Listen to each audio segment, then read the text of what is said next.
Hey guys, welcome back. So today we are talking about my 10 reading goals for 2020. Let's just get into it and let's chat about what I'm going to be setting my Goodreads reading goal to this year in terms of number of books. So my first goal for 2020 is to read 70 books. That is my realistic goal. This year I set my goal to 52. Originally I think it was at like 35 and then I surpassed that, raised it to 50 and then I raised it to 52.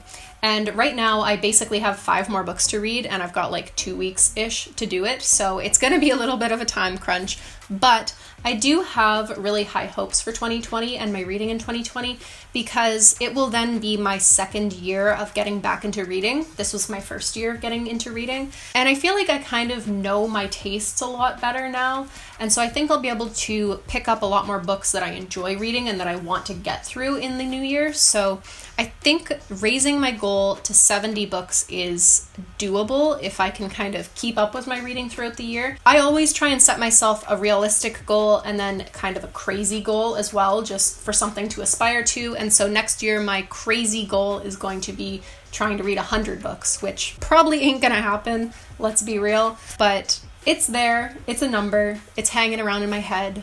Maybe it'll happen, who knows. To go along with the number of books goal, I also decided to set a number of pages goal because I feel like you could read 100 books and they could all be fairly short or they could all be, graphic novels, which there's absolutely nothing wrong with that, but I do want to make sure that I give longer books a chance and more novels a chance. So I'm going to be setting my realistic page goal at 20,000 pages and kind of my crazy page goal at 30,000 pages, which honestly, if I do get my crazy goal of reading 100 books, 30,000 pages should be pretty doable. As far as just pages go, 30,000 is the crazy goal. My third reading goal for 2020 is reading more physical books than audiobooks. First things first, there's nothing wrong with reading via audiobook. It is legitimate reading and I think it totally counts. There are lots of people out there who that is their only viable way to consume books, and I respect that. I think that that's entirely reasonable. Audiobooks do count. This goal is more so just that I've noticed in the last year that I actually prefer to sit down and read a book physically if I can get my hands on the book. I feel that I usually will go to an audiobook because of convenience, just the fact that I can be listening and doing something else at the same time. And something that I want to do in 2020, just like a personal goal, is kind of be a little bit more mindful and take my time doing things and really focus on things. And I think that lessening how many audiobooks I listen to will help with that a little bit, because I won't feel like a lot of the time I feel like I put on an audiobook and I do something else so that I can be twice as productive, and I don't want to do that this year. I want to focus on one thing at a time a little bit more and get as much out of it as possible. So I think I'm going to try and read more physical books than audiobooks this year, but I'm still going to be doing some audiobook listening. And honestly, if I find that audiobook listening keeps me reading more, then I'll probably just do what I did this year and pick up audiobooks as often as I want. But again, I'm going to try and focus and be a little bit more mindful about reading physical books in 2020. My number 4 goal is a genre goal, and that is simply to read more nonfiction in the new year. This year, I found that I was trying a little bit of everything. I was trying a lot of books that were very hyped, which I'll talk about in a minute. And I was just trying a little bit of all sorts of different genres to see where my interests lie, because I didn't read a lot prior to 2019 and I didn't really know what kind of books and authors I would enjoy. So I kind of just tried to do a little bit of everything this year. So I've found that I really, really like fantasy and I really like nonfiction, which I thought I would, but I would like to focus on those a little bit more in the new year.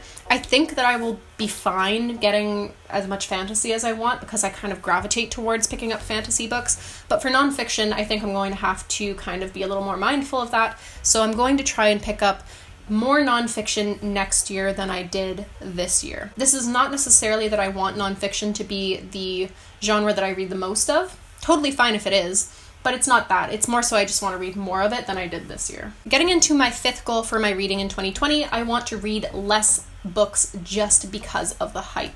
I find myself watching way too much YouTube these days. The majority of that is Booktube, and I find that one, I could be using that time to read, and two, I get really excited about books because other people get excited about books, and I might not even really be that interested in reading a book, but if Joe gets really excited about it, then I'm like, yeah, I totally have to read that too, even if it's not something that I'm really interested in. So I'm gonna try and watch less Booktube in general in 2020, which sounds really bad considering I'm a part of Booktube, but I feel like it's kind of consumed my life a little bit this year, and YouTube in general has, in terms of like what I do in my spare time. So I'm gonna try and read more, watch YouTube less, and buy/pick up less books just for the hype of it. My sixth goal for my 2020 reading year is kind of along the same lines as the previous goal, and that is that I want to relax more while I'm reading. I want to feel less pressure reading. I think that I'm actually going to read a lot more in 2020 if I can kind of relax into it, pick up a book I'm really interested in, and just read guilt-free.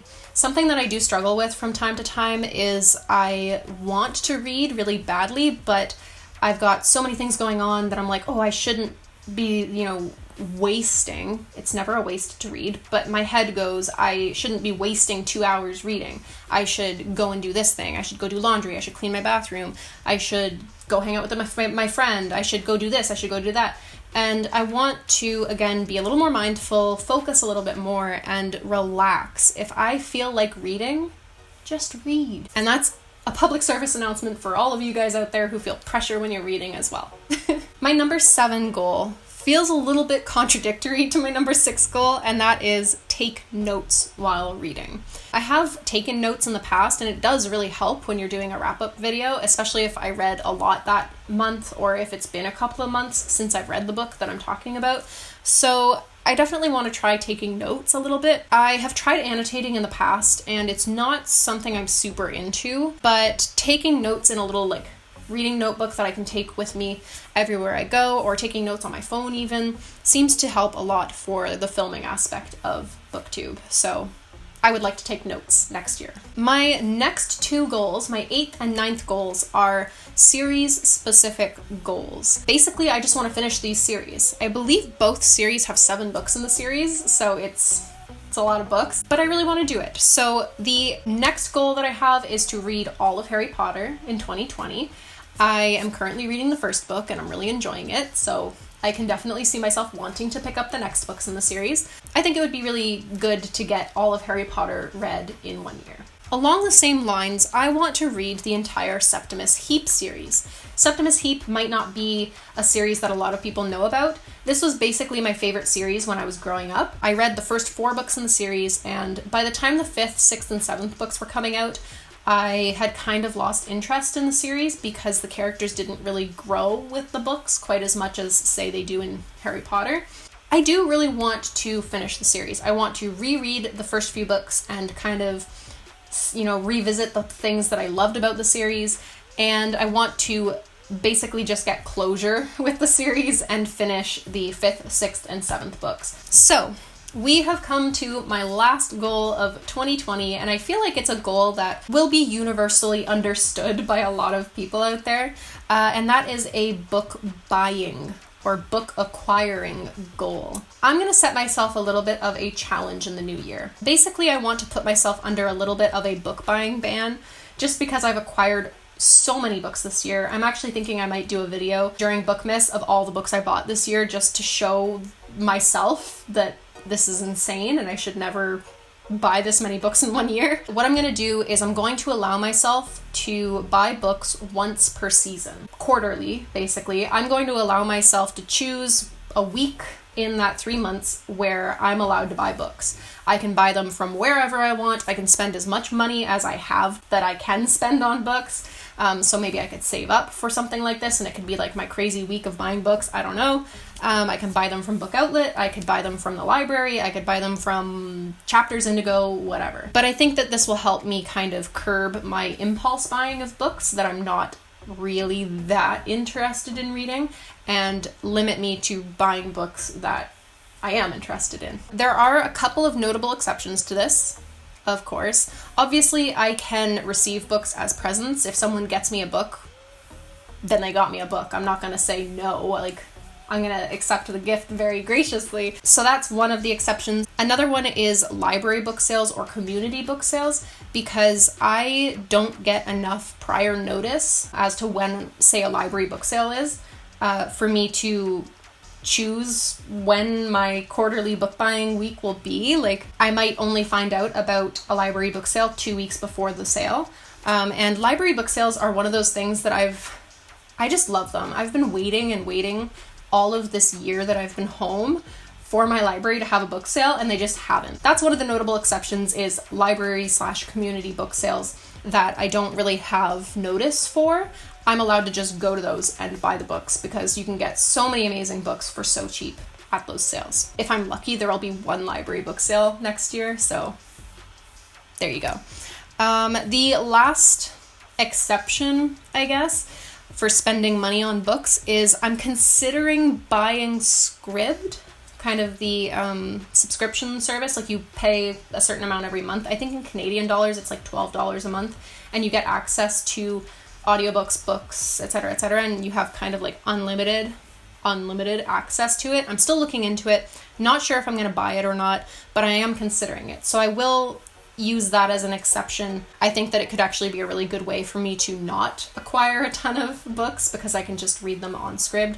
So yeah, that is kind of another exception. Anyways, I feel like I've talked about buying books for way too long. So that's everything I have to say today about my 10 reading goals for 2020. If you guys enjoyed this video, don't hesitate to like and subscribe for future videos. Drop a comment down below, guys. Let me know what your reading goals are for 2020. I really am curious how many people out there have similar goals to me, who's being super ambitious, who's kind of reining it in a little bit. Let me know what you guys want to do for your reading in 2020. Thank you so much for watching, and I hope to see you next time. Bye, guys.